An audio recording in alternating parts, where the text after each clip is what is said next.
Muy bien, buenos días tengan todos ustedes. Muchísimas gracias por acompañarnos en esta mañana tan importante para nosotros en CODECIN.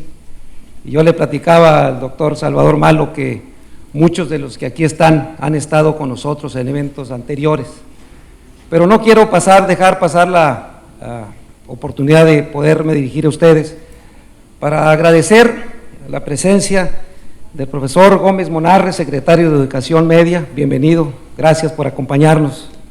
A la profesora María Guadalupe Gagiola Zamora, subsecretaria de Educación Básica. Gracias por acompañarnos, profesora.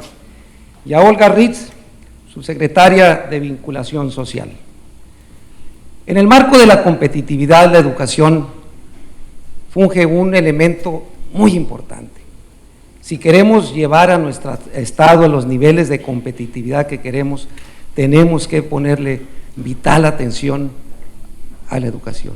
Es por eso que en el marco de este mes estaremos llevando a cabo varias conferencias y sin duda esta va a ser una de las más importantes dentro del ciclo de conferencias que tendremos durante el mes de noviembre. Como ustedes saben, la conferencia se titula El maestro como factor de cambio en el caso de Finlandia. Y agradezco la presencia con nosotros en esta mañana en el caso del doctor Salvador Malo, que ha sido nuestro asesor en el tema de educación. Y por supuesto a nuestro invitado especial, a Jan Marcus Christian Holm, que por primera vez, comentaba hace unos minutos, está en México. Creo que es una oportunidad enorme para nosotros traer un experto de Finlandia, porque reconocemos lo que Finlandia ha hecho en la educación en el mundo. Sin duda es un caso de éxito, como en el ranking mundial están calificados como la mejor educación del mundo. Habrá que aprenderles y tendremos que escucharlos con mucha atención. Y por supuesto quiero agradecer a Rodolfo Madero, que dentro de CODECIN es consejero de CODECIN y también está con nosotros participando en este foro de proyectos y de mensajes. Así es que bienvenidos y muchísimas gracias.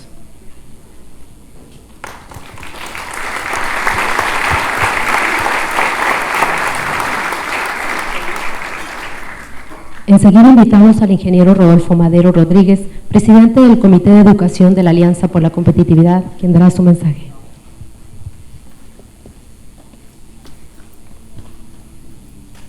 Buenos días. CODECIN, bajo el marco de la Alianza por la Competitividad, reconoce a la educación como uno de los 5 ejes para la competitividad y el desarrollo de Sinaloa. Elevar la calidad de la educación que se imparte en Sinaloa es imperativo si queremos un estado con progreso y bienestar. Para ello, tenemos que comenzar por reconocer a la educación como un tema prioritario y de urgencia en la agenda pública del Estado. Mejorar nuestro sistema educativo es una tarea del gobierno, en la que la sociedad tiene una gran responsabilidad para comprender, apoyar y exigir los cambios para que esto suceda de manera permanente y persistente. ¿Por qué la educación es un eje transversal para la competitividad y el desarrollo? Bueno, tengo dos respuestas. La primera tiene que ver con la inclusión social, el abatimiento de la pobreza y su contribución para que un individuo tenga una mejor calidad de vida en todos sus aspectos, materiales e intelectuales. Y es que, como bien señala la organización Mexicanos Primero, el derecho a la educación es el derecho a acceso oportuno y trayectoria exitosa, es derecho a alcanzar la condición de aprender para la vida. La segunda respuesta se relaciona con el desarrollo y la productividad de una región, ya que en la educación descansa la formación de las habilidades y las competencias para el trabajo y la generación de conocimiento. En este proceso educativo, que es individual y colectivo, la evidencia ha demostrado que el principal impulsor del buen aprendizaje escolar es la calidad de sus docentes. En México, esta es una de las reformas pendientes más importantes en la política pública en materia de educación. Preparar, desarrollar y evaluar a los mejores docentes es la premisa de todos los sistemas educativos exitosos. Estas son las razones que nos han inspirado para reunirlos a todos ustedes, para que conozcan dos versiones expertas y reconocidas, como son las del doctor Malo y la del doctor Jan Markus, quien nos visita desde Finlandia. Esperamos que estas exposiciones contribuyan a la construcción de cada vez más espacios abiertos para la discusión y el análisis que permitan establecer acciones hacia la construcción de una sociedad más competitiva a través del conocimiento.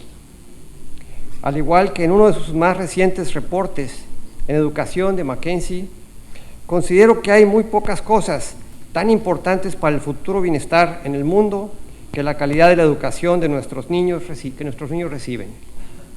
Sean bienvenidos, muchas gracias.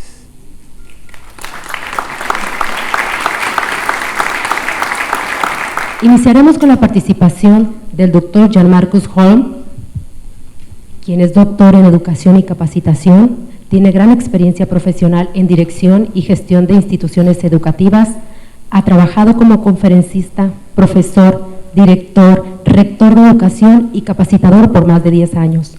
Holm ha trabajado como investigador, ha realizado maestrías en física, en ciencias computacionales, matemáticas y ciencias naturales. También tiene un título en liderazgo profesional y de gestión.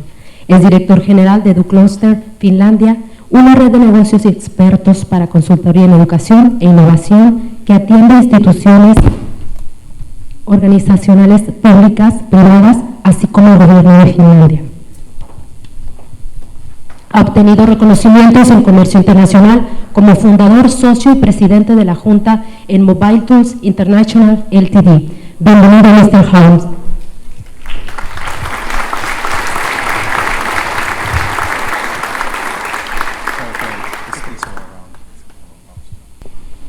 Buenas tardes, señoras y señores. Me llamo Jan Markus Holm, soy de Finlandia, Jyväskylä. Trabajo para EduCluster Finlandia. Pues muchas gracias por la invitación para estar aquí. Desafortunadamente no soy muy bueno en español, sé un poco. Para mí es mucho más fácil entender español, pero es muy difícil producir la lengua. Y me disculpo, pero estoy tratando de aprender un poco más. Es un placer estar aquí, gracias por la invitación. Es la primera vez que estoy en México. Me gusta la temperatura aquí. Es grandioso el clima. La temperatura en Finlandia está a la baja por el momento, entonces me gustaría quedarme aquí. De hecho, no me gusta el invierno en Finlandia, tengo que confesarlo.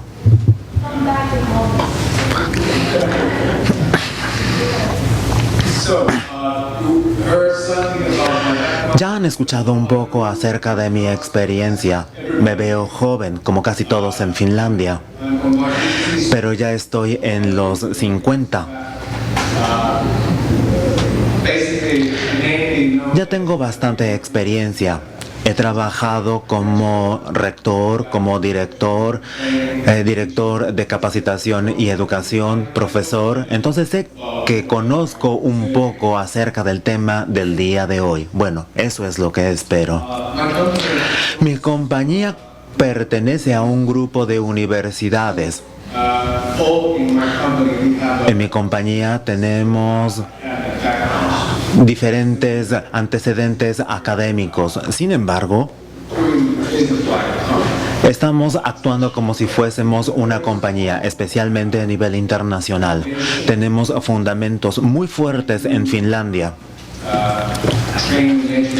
Capacitamos y damos programas de educación continua para diferentes universidades, profesores en universidades en todo el país, en Finlandia. Entonces, realmente estamos metidos en el mundo de la educación en nuestro país. Y ahora, en el 2010, desde el 2010 comenzamos a ayudar a diferentes gobiernos e instituciones e individuos a desarrollar sus procesos a nivel internacional. ¿Qué es lo que hacemos? Juntamos las mejores prácticas y llevamos estas prácticas a otras regiones y países. Hacemos que los procesos sean continuos a largo plazo para ayudar al desarrollo. Esto es lo que nosotros hacemos. También viajo mucho. Este es uno de los problemas. Hablo con las personas, les cuento acerca de la educación en Finlandia y les hablo acerca de cómo les podemos ayudar.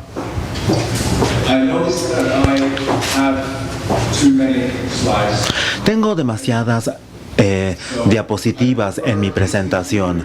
Yo prefiero escucharlos a ustedes después de la presentación. Entonces, probablemente tenga que saltarme algunas de las diapositivas. Hagan preguntas para que yo les pueda dar la información. ¿Los intérpretes están conmigo? ¿Sí? ¿Me están siguiendo? Pues bien, vamos a continuar. Mi presentación lleva como título Profesor como agente de cambio en la educación. En primer lugar, quiero hablarles acerca del sistema educativo que tenemos en Finlandia.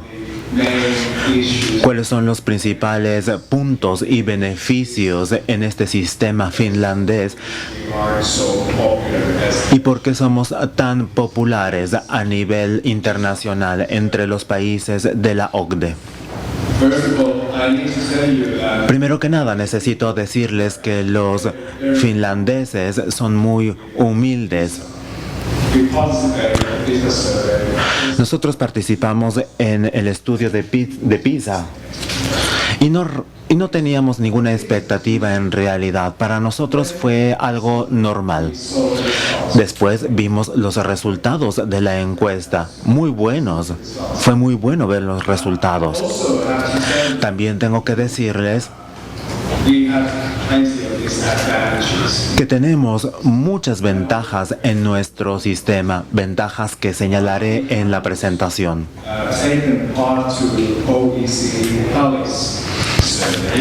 Todavía no participamos en la encuesta de la OCDE. ¿Cuántos de ustedes saben cuál es la encuesta BALIS de la OCDE? Se trata de una encuesta de profesores. La encuesta PISA es entre alumnos. BALIS es para profesores y ahora nosotros vamos a participar también en la encuesta BALIS. Vamos a ver cómo nos va. Yo les voy a contar acerca de los profesores tan grandiosos que tenemos. Espero que así resulten en la encuesta BALIS. Uno nunca sabe. Vamos a ver.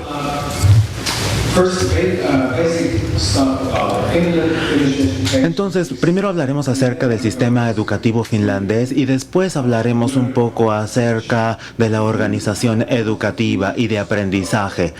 ¿Qué es lo que enseñan los profesores? Y también hablaré acerca de las ventajas del sistema finlandés al final. Quiero contarles un poco acerca de la historia finlandesa. Tenemos una historia muy dura. ¿Por qué? Porque hemos tenido varios reyes, o tuvimos varios reyes antes de entrar a la independencia durante los 1700. Anteriormente estábamos bajo el poder de los suecos. También estuvimos bajo el dominio de los rusos antes de obtener la independencia hace aproximadamente 300 años. Tuvimos momentos muy difíciles.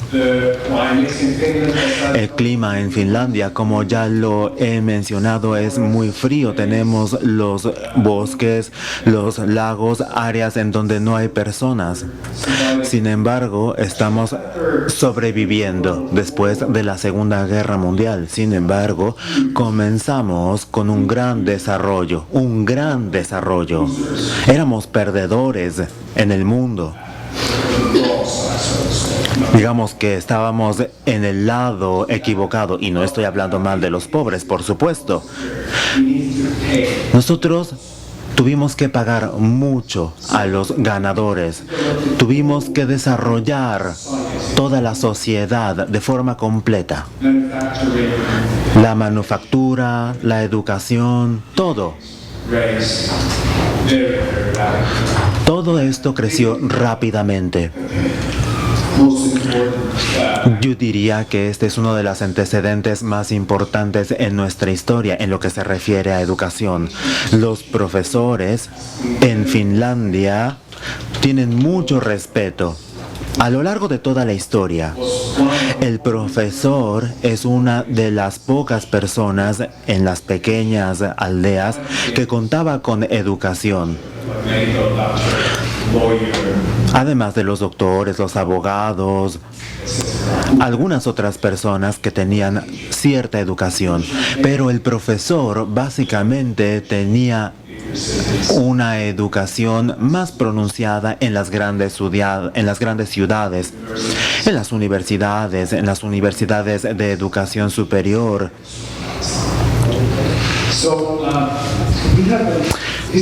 Entonces tenemos diferentes fundamentos históricos de 70 u 80 años para todo este sistema. Esto es lo que ya les he mencionado. Nosotros somos muy famosos por esto. La revista Newsweek muestra a Finlandia como el mejor país en el mundo. Eso sucedió hace recientemente. Tenemos una muy buena imagen, eso es muy bueno. Tenemos muchas innovaciones en Finlandia. Nokia, por ejemplo. Claro, ahora ya es historia porque no les está yendo muy bien en este momento.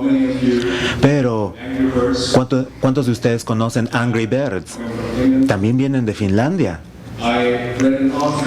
Leí un artículo en el avión mientras me encontraba en camino aquí y que decía que hay una compañía finlandesa, una compañía de juegos. Tienen los 2 juegos que más se descargan en el mundo. Eso sucedió el lunes. Yo ni siquiera lo sabía, pero esto es algo muy bueno para Finlandia. Linus Torvalds también viene Finlandia. Los fundadores del sistema operativo Linux.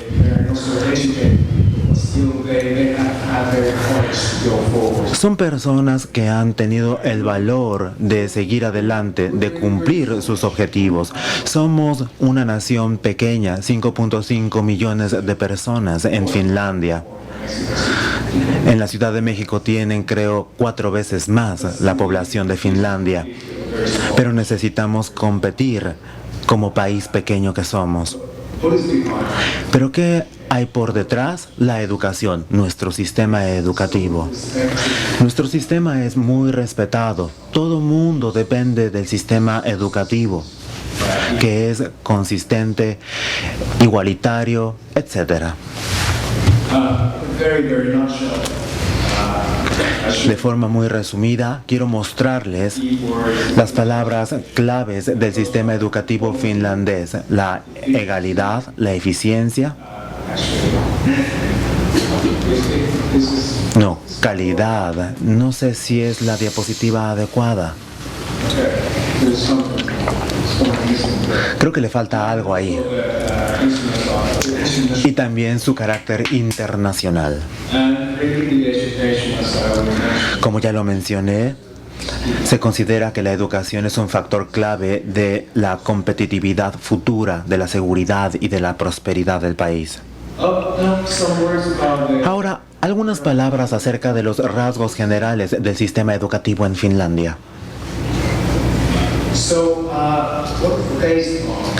¿En qué se basa? Tenemos una estrategia centralizada, pero operaciones descentralizadas. Nuestras escuelas, nuestras regiones, nuestros maestros son muy independientes, especialmente los maestros. en lo que se refiere al gobierno. Entonces tenemos una fusión muy pronunciada en nuestro sistema. Después tenemos los sistemas o los elementos administrativos, como pasamos de los niveles altos, de los niveles ministeriales a los niveles individuales. Y aquí ustedes pueden ver las diferentes autoridades. ¿Quiénes son las autoridades de estos elementos de gobierno? Comenzamos con el Parlamento, con la Secretaría de Educación y Cultura. Ellos son los que crean las leyes, las políticas y las estrategias de gobierno. Y después tenemos un elemento debajo de esta secretaría, el Consejo de Educación finlandés. Dependen de la secretaría y ellos crean el currículum nacional. Entonces se trata de un marco nacional que se renueva cada 4, 5 o 6 años. Frecuentemente se renueva para saber qué es lo que está sucediendo, para mantenernos actualizados. Como ustedes pueden ver, este elemento reflectivo, bueno, todos los niveles tienen un gran interés en lo que realmente está sucediendo a un nivel más bajo. El currículum nacional es el marco. Después bajamos al nivel local, a los currículums locales. Los diferentes proveedores de educación, las municipalidades, ellos son los que se ocupan de estos currículos locales, que son mucho más detallados que el marco nacional. Podemos tener un currículo para todo el municipio o para todos los municipios o para las escuelas individuales, todo depende. Se tiene una gran cantidad de libertad en la creación de los currículos. Y después tenemos las escuelas y sus directores. Ellos desarrollan sus planes operativos, que son planes que realmente se pueden ejecutar. Es decir, ¿cómo podemos manejar el año escolar? Y después tenemos a los profesores, los maestros. Ellos tienen la responsabilidad. Ellos tienen la responsabilidad de su propia instrumentación. Tienen la responsabilidad y también todas las posibilidades, la flexibilidad necesaria. Creo que este es un gran sistema y todo pasa de abajo hacia arriba.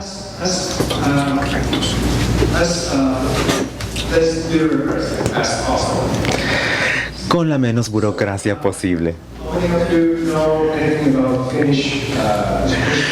¿Cuántos de ustedes conocen acerca del sistema educativo finlandés? Algunos. Aquí tenemos el sistema básico, la preprimaria, el jardín de niños. Los niños comienzan su educación básica, que es obligatoria, por supuesto, de 6 a 7 años. Tenemos 9 cursos de educación básica y después se pasa a la educación secundaria o a la educación técnica vocacional. El 90% de nuestros jóvenes pasan por alguno de estos dos sistemas.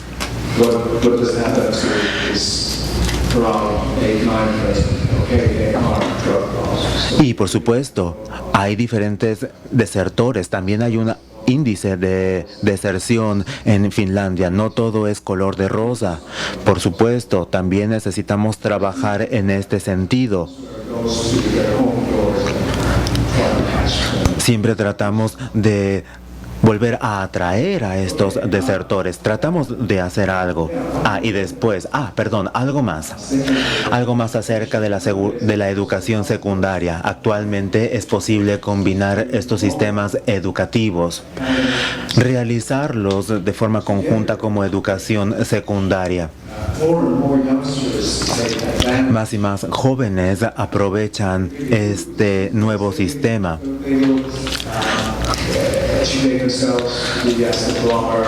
Se educan para carreras técnicas como por ejemplo plomero o estilista, al mismo tiempo que presentan su examen de educación secundaria para así continuar con sus estudios. ¿Cuáles son estos estudios posteriores? Bueno, los grados politécnicos.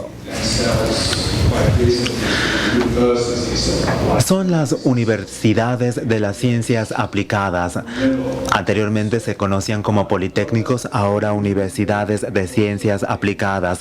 Esto es algo bueno porque ahora tienen un mayor reconocimiento y también tenemos, por supuesto, el sistema tradicional, las diferentes licenciaturas, universidades, incluyendo los doctorados. Y también tenemos un sistema que se llama licencias. No es lo mismo que los licenciados en México. Uno tiene que pasar directamente de la maestría al doctorado. Bueno, como pueden ver, tenemos diferentes oportunidades. Ofrecemos la posibilidad para que los alumnos elijan. Tienen muchas elecciones, incluso cuando hablamos acerca de la educación secundaria. Tenemos diferentes estudios obligatorios, pero también se tiene una lista de materias optativas. Entonces uno puede crear su propia orientación dependiendo de lo que uno tenga en mente para su futuro. Entonces, realmente lo que queremos es que las personas comiencen a trabajar en el desarrollo de su vida profesional a partir de etapas muy tempranas. Eso nos lo proporciona la flexibilidad en el sistema. ¿Y de qué se trata todo esto? Bueno, el personal de los profesores. Todos tienen maestría. Hay algunas excepciones, pero si uno quiere solicitar un puesto permanente en una escuela, uno debe de tener una maestría.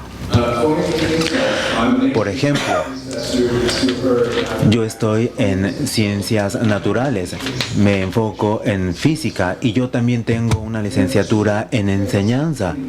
En Finlandia, garantizamos las capacidades de los maestros de dos formas: a través de las universidades, a través de escuelas de capacitación en enseñanza. Esas escuelas de capacitación nos enseñan a ser un maestro de educación básica. En mi caso, yo fui a la Facultad de Ciencias Naturales, al Departamento de Física, y me enfoqué en pedagogía en el área de física como parte de la educación magisterial. Es un poco difícil explicar el sistema, pero hay dos formas de hacerlo. Para los profesores vocacionales hay otro sistema diferente, un poco diferente al que tenemos aquí. Aún las escuelas normales necesitan especializarse en dos áreas, dos disciplinas.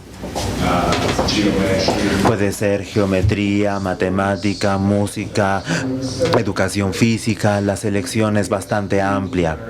Y en las escuelas generalmente hay algunos maestros que se concentran en música, por ejemplo. Hay un maestro que enseña todos los cursos de música para los alumnos de la escuela, por ejemplo, en diferentes salones. Muchas personas preguntan,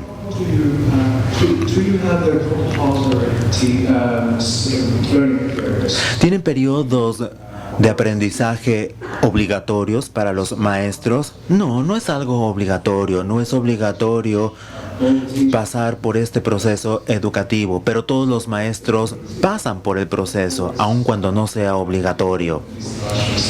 Hemos desarrollado diferentes charlas y tenemos planes, tenemos visiones y planes estratégicos para el desarrollo de las escuelas.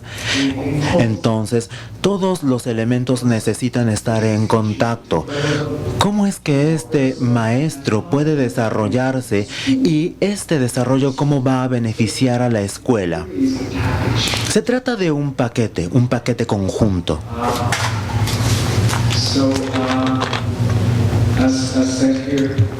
Como se muestra aquí, tenemos las competencias y las habilidades de enseñanza para que los maestros tengan autonomía en sus aulas de clase.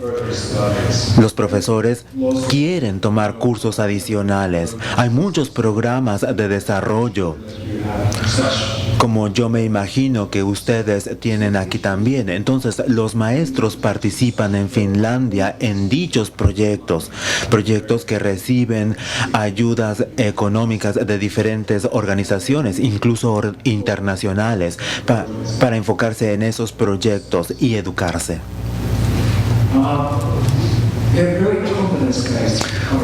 Tenemos un currículum con base en competencias. Se basa en pensar y hacer. Se deben de compartir los objetivos. Tenemos una cultura operativa escolar muy fuerte. Estamos hablando de su independencia. Estamos hablando de los directores de las escuelas y su personal académico. ¿Cómo se pueden combinar los diferentes elementos? ¿Cómo combinar la historia? Estamos muy orgullosos de la historia en nuestras escuelas y la individualización nos permite desarrollar esto desde un punto de vista local. Estamos tratando de combinar diferentes disciplinas. Por ejemplo, podemos tener programas para alumnos, para que combinen artes, historia, matemática, física, etc. Para que así puedan crear programas más grandes para que los estudiantes realmente puedan entender el significado de las cosas. Cuando yo estaba en la escuela, como cuando era joven, me acuerdo, muchos niños, mis compañeros, siempre preguntaban, ¿para qué necesito esta fórmula matemática si lo único que quiero es ir a la tienda y comprar donas? No, no es eso. Obviamente, la pedagogía en ese entonces era diferente, hay que confesarlo. Sin embargo, queremos darle sentido al conocimiento y este sentido lo damos combinando disciplinas.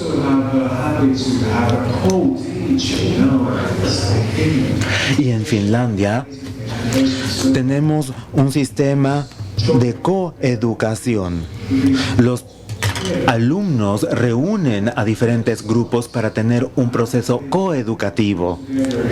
Unen a los alumnos para tener experiencias de la vida real, más parecidas a la vida real.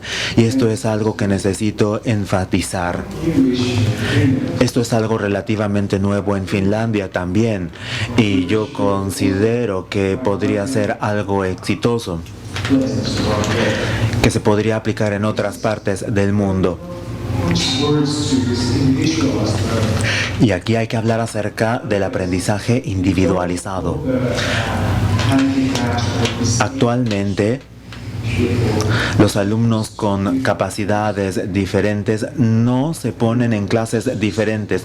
Todos pertenecen al mismo grupo de alumnos.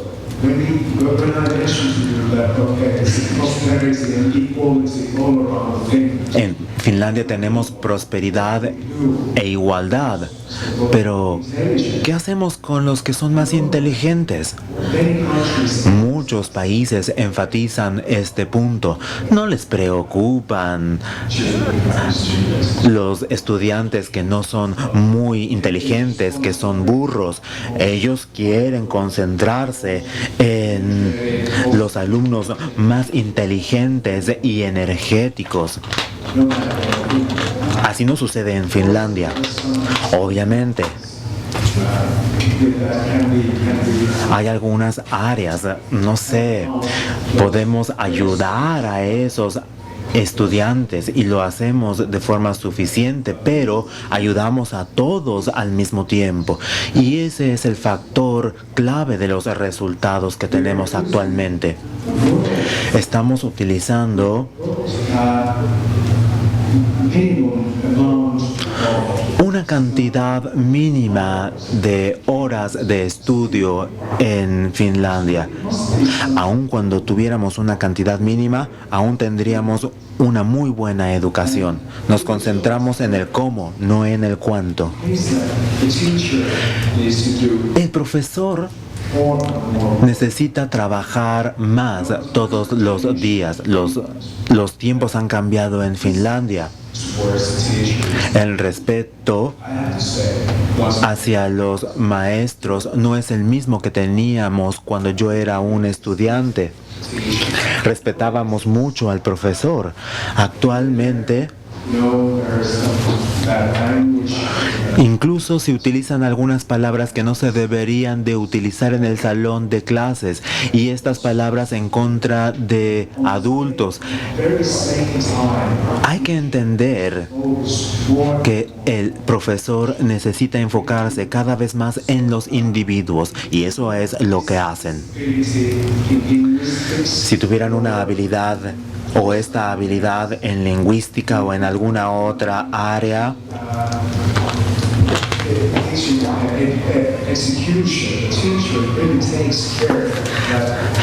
el profesor se ocupa de asegurarse de contar con los elementos pedagógicos para ayudar a cada uno de los estudiantes. Se trata de un proceso o un sistema muy individualizado.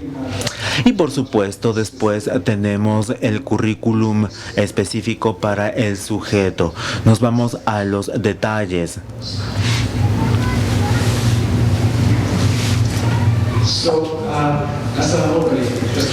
Como ya lo he mencionado, tenemos un proceso de individualización. Nos enfocamos en los estudiantes.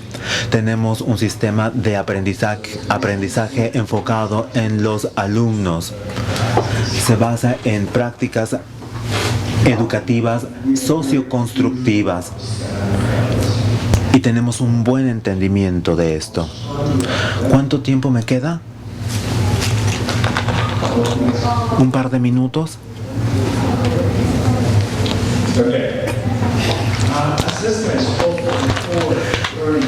Ahora, la evaluación de y para el aprendizaje. Para el aprendizaje, anteriormente teníamos a inspectores. Hace años ya no tenemos ese sistema de inspectores. Hace años teníamos a un hombre muy poderoso que llegaba a la escuela y que comenzaba a pedir todos los documentos.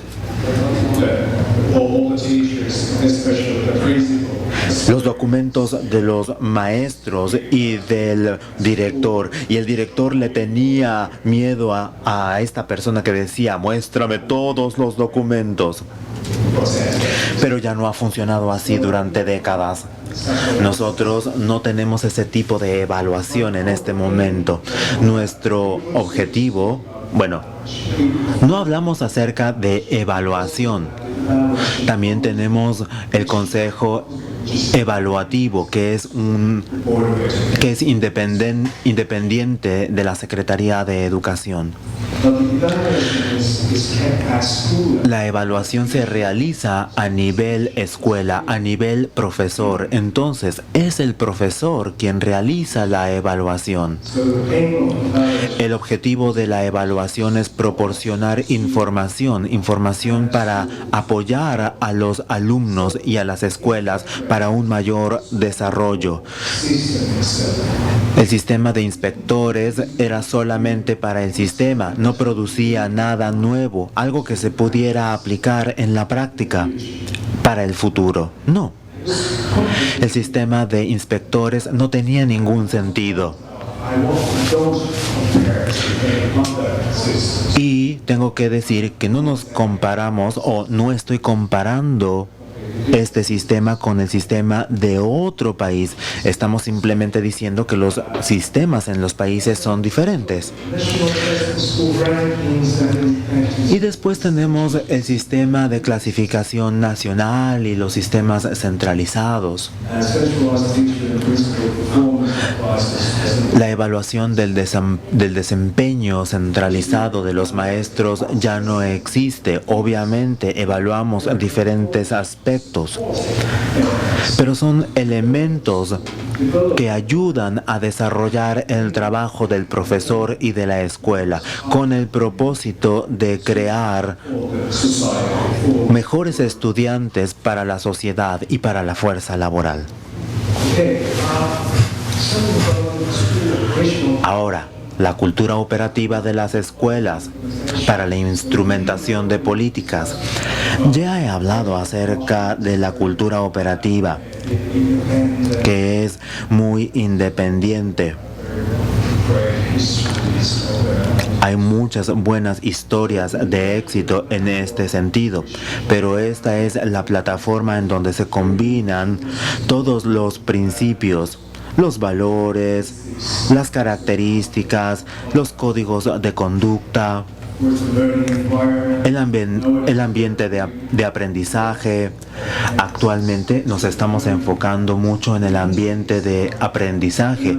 Los alumnos deben de estar inspirados.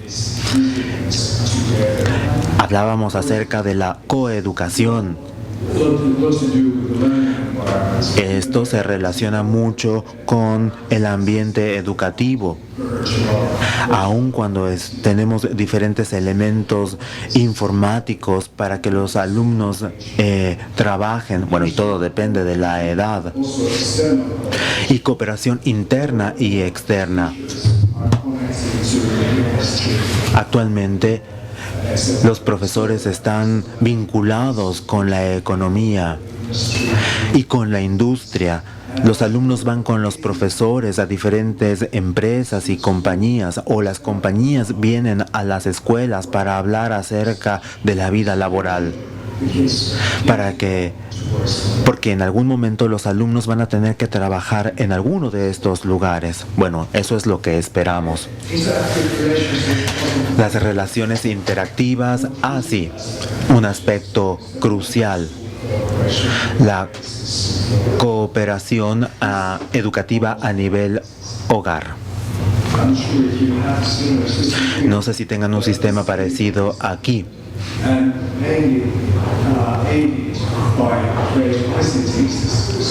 Y tenemos la ayuda de sistemas de ICT.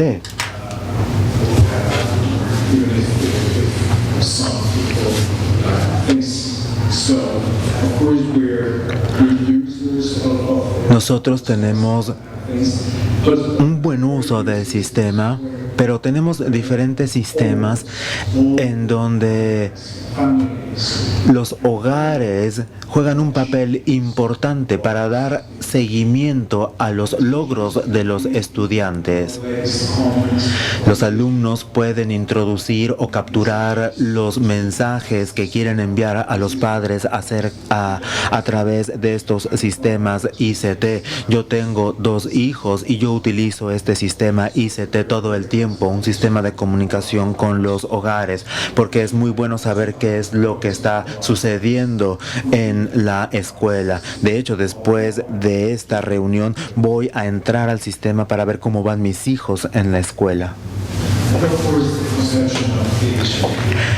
Y el concepto de enseñanza. La relación entre el aprendizaje y el ser humano y el conocimiento. Ahora, el desarrollo a través del diálogo, la interconexión. En el primer nivel,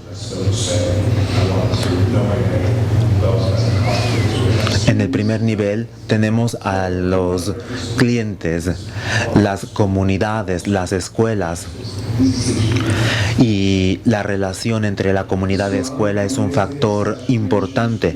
El segundo nivel, la comunidad circundante. Necesitamos estar en diálogo con esos elementos y con otras instituciones educativas. Estamos saliendo de nuestra caparazón para hablar con otras escuelas, no solamente de la región, sino de otras regiones, para compartir información. Porque hay diferentes proyectos muy importantes que actualmente se tienen para los maestros. Pero lo importante es que los maestros se formen relaciones. No sé si tengan un sistema así aquí en México, pero realmente los invito a que lo tengan. Como director, tenemos muchos retos. Hay que trabajar con otros directores para poder enfrentar estos retos, y esto es algo que los invito a realizar también. Y el mercado laboral. El mercado laboral es el lugar a donde van a ir todos los estudiantes en algún momento. Entonces, ¿cómo es que la escuela puede ayudar en diferentes escenarios futuros? ¿Cómo podemos generar la visión con base en el conocimiento que tenemos de la sociedad y de las comunidades? Estábamos hablando acerca del desarrollo de Sinaloa durante la primera presentación. ¿Qué es lo que yo puedo hacer para lograr esta visión a futuro? ¿Qué puedo hacer yo como profesor? ¿Cómo puedo ayudar a estos estudiantes a lograr o a ser parte de esta visión? ¿Cuál es el plan que yo necesito tener para poder ayudar a los estudiantes a lograr esa visión?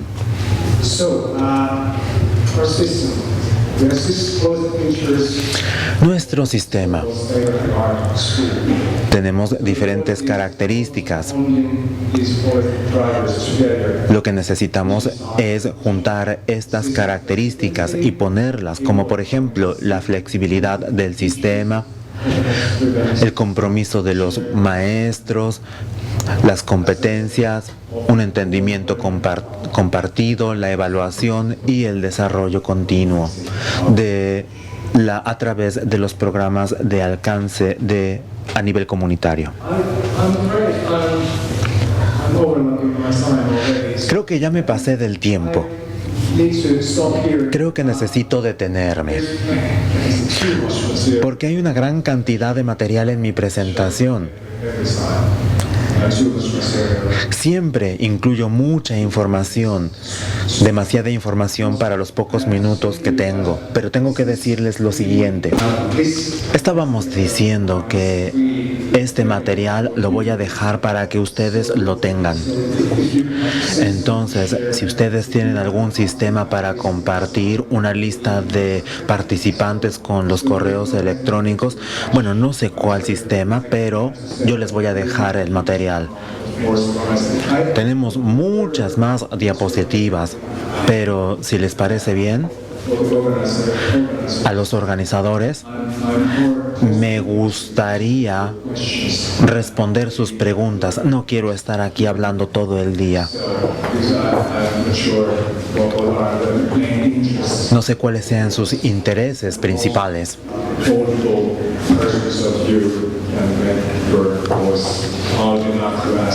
Y yo creo que los más valientes podrían hacer las preguntas. Entonces, muchas gracias.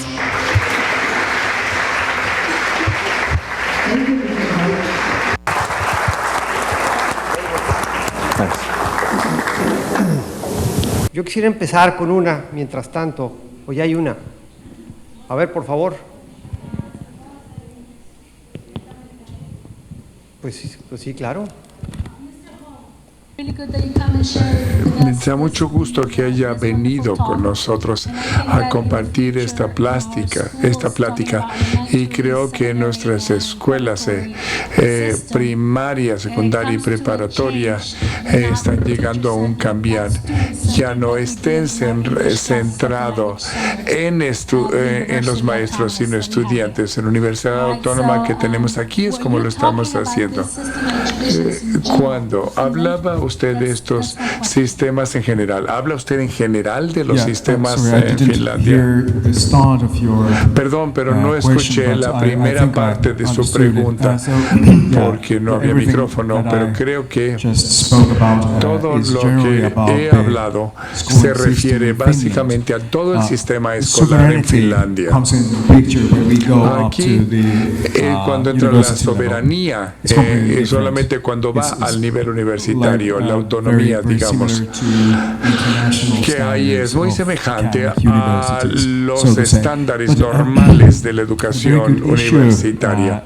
Pero aquí un punto importante en nuestro sistema es la consejería que hay entre los diferentes niveles educativos, donde se puede tener realmente consejeros estupendos a los niveles básicos, por ejemplo, y después entra al nivel secundario, y durante su nivel de educación secundaria, ahí se alienta y se da un buen consejo a los estudiantes para ir a un nivel de educación media superior en la universidad.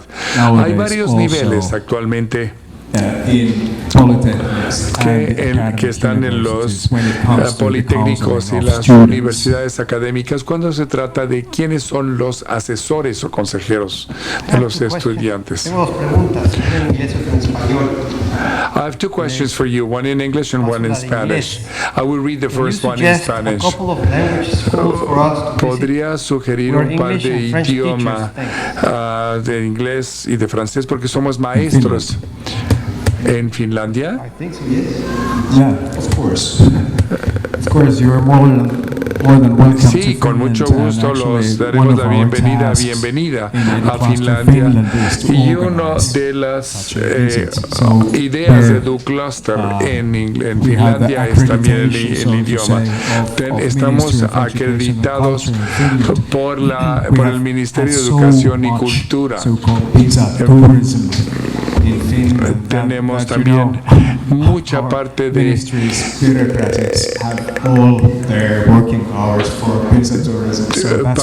PESA turismo. Es que es la idea de que tengamos los ministerios un apoyo para tener escuelas ahí, porque el turismo también es ir a aprender alguna parte de nuestra cultura. ¿Quiénes componen los consejos de evaluación de resultados educativos?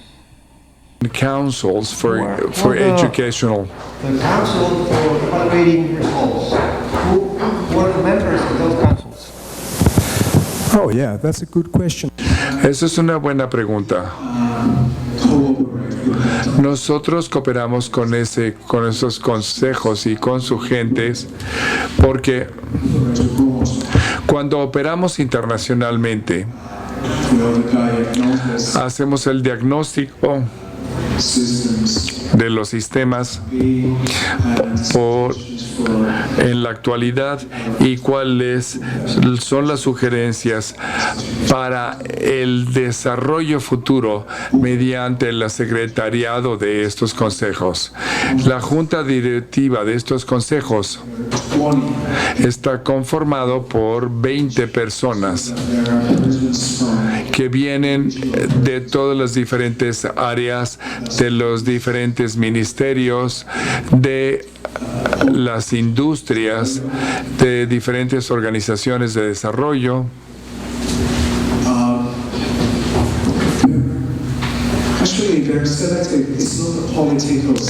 Aquí no es una selección política como lo hacen, sino es una selección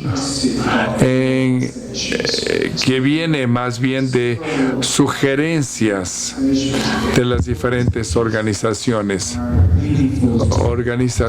que pueden tomar parte en esta junta directiva o en los consejos educativos y pueden escoger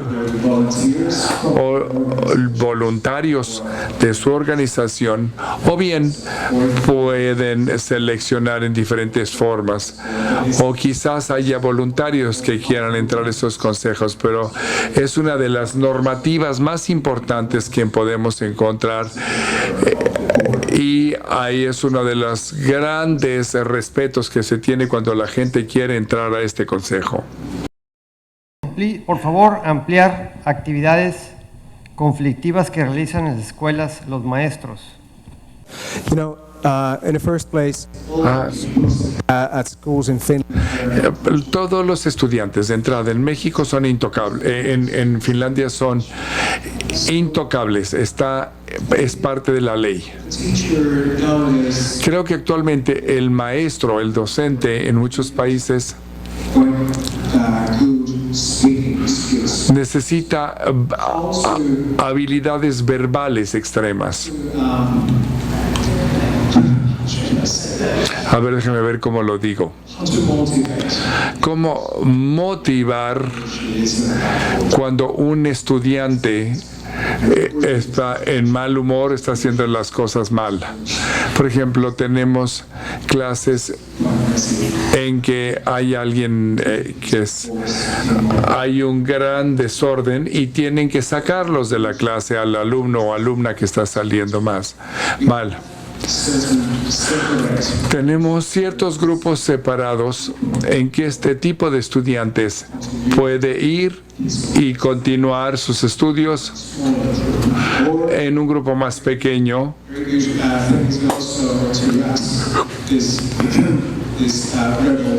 o pedirle al estudiante rebelde que se vaya siempre a la oficina del director, que siempre es una buena alternativa para ello. Cursos base en la escuela primaria, secundaria y preparatoria. Sí, por supuesto. La mayor parte de los cursos son de tipo básico, central. Hay diferentes grupos selectivos ahí, y que mientras más alto el nivel al que van, mayor selectividad van a tener. Por ejemplo, a nivel básico solamente tenemos 2 disciplinas: matemáticas básicas, lengua madre, artes, música, deportes. Y después tenemos una combinación de todas las ciencias naturales y las ciencias sociales, en que vemos biología, geografía, física básica, historia. No, la religión en sí se enseña esa parte. Pero estos se agrupan, y mientras más alto van en educación, mientras más se van desprendiendo las diferentes materias de estos paquetes básicos. ¿Cuáles son las principales causas de deserción en Finlandia? ¿Y cómo describiría el secreto del éxito en caso de la educación finlandesa?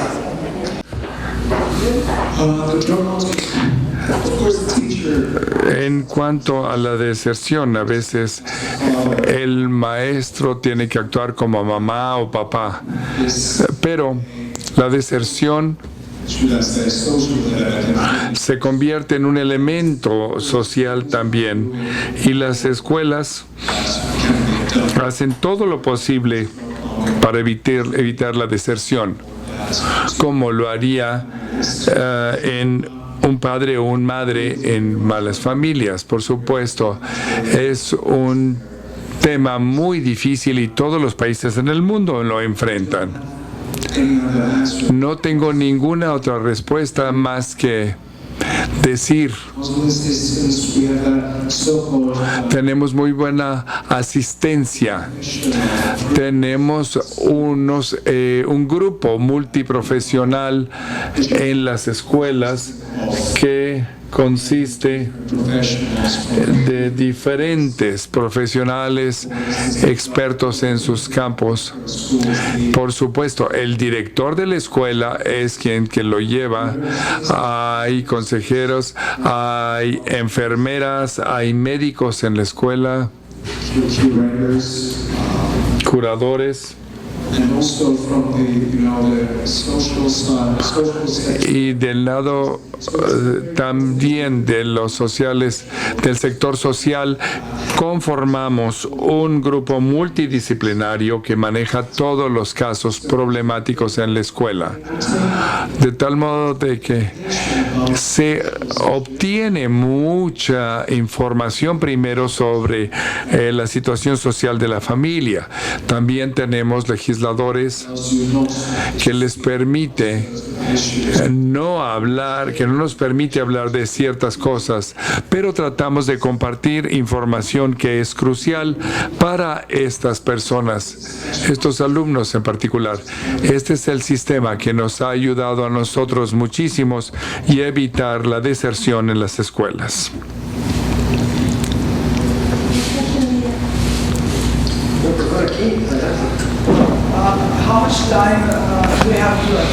Perdón, si no usa micrófono no puedo escuchar.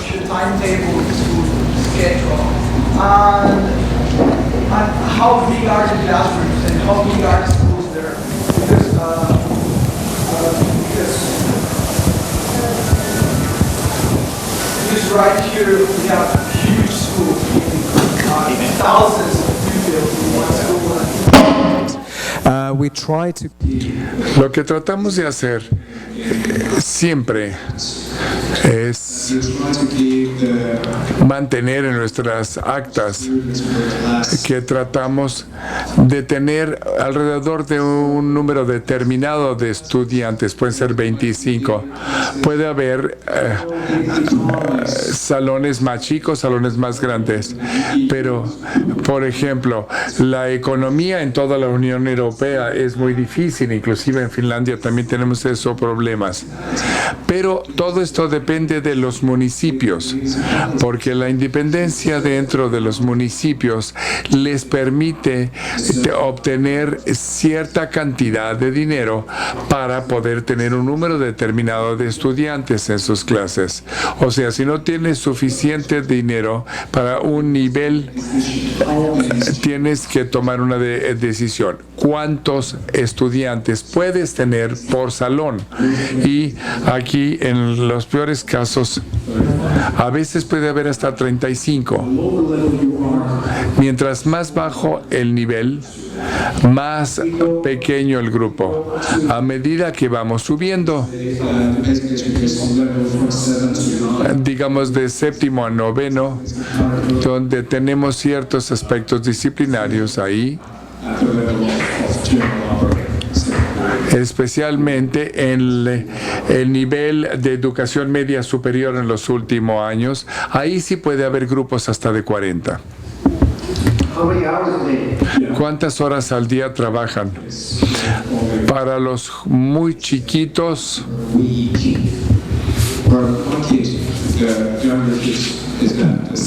por ejemplo, mi hijo más chico está en el segundo.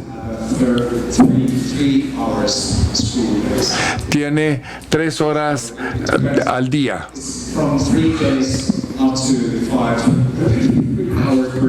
De 3 horas hasta 5 o 6 horas por día. Básicamente a la semana van en un promedio de 20, por ejemplo. Pero a medida que van llegando a, por ejemplo, a noveno, tienen 30 horas o más. Cuanto más suben, más dividido va a ser el sistema. En las preparatorias tenemos 6 periodos para toda la escuela. Entonces, hay periodos que tienen 40 periodos de clases y luego tienes un medio y luego 15 horas de aprendizaje. Es muy variable. How does the industrial sector participate in education? Yeah. There are school councils in our system, so that School what? Municipality. Hay consejos escolares. Por ejemplo, un municipio tiene consejos. O sea, no se está hablando de que tengan un poder político como tal, sino ayuden a mejorar a la escuela en la creación de su programa de estudios. Pero tenemos diferentes proyectos que se están realizando actualmente en el sector laboral y el sector industrial. Se le pide que entre para desarrollar el sistema. Estos son los sistemas básicos. A lo mejor pueden apoyar financieramente a las escuelas. No se permite dar dinero al sistema de educación pública, pero sí pueden dar dinero para, por ejemplo,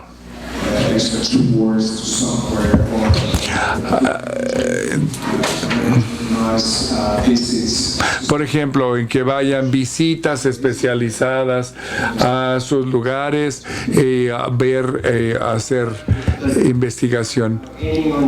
Pero ya nos estamos robando el horario del siguiente orador, del doctor Malo, pero tengo muchas preguntas. ¿Tienen un programa especial para esto? También esto ya lo mencioné.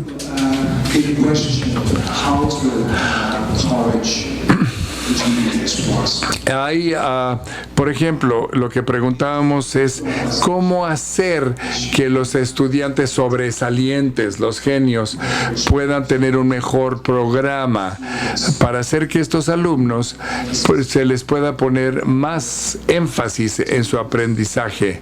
Aquí, los maestros se les da un material de apoyo para que puedan aprender más rápidamente en comparación con el estudiante promedio.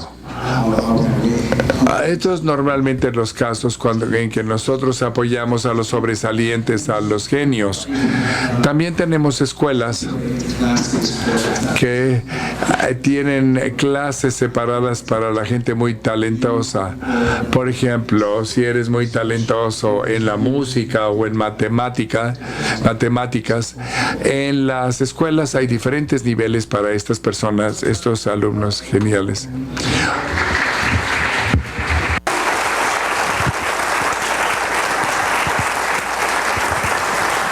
Y le damos ahora el micrófono.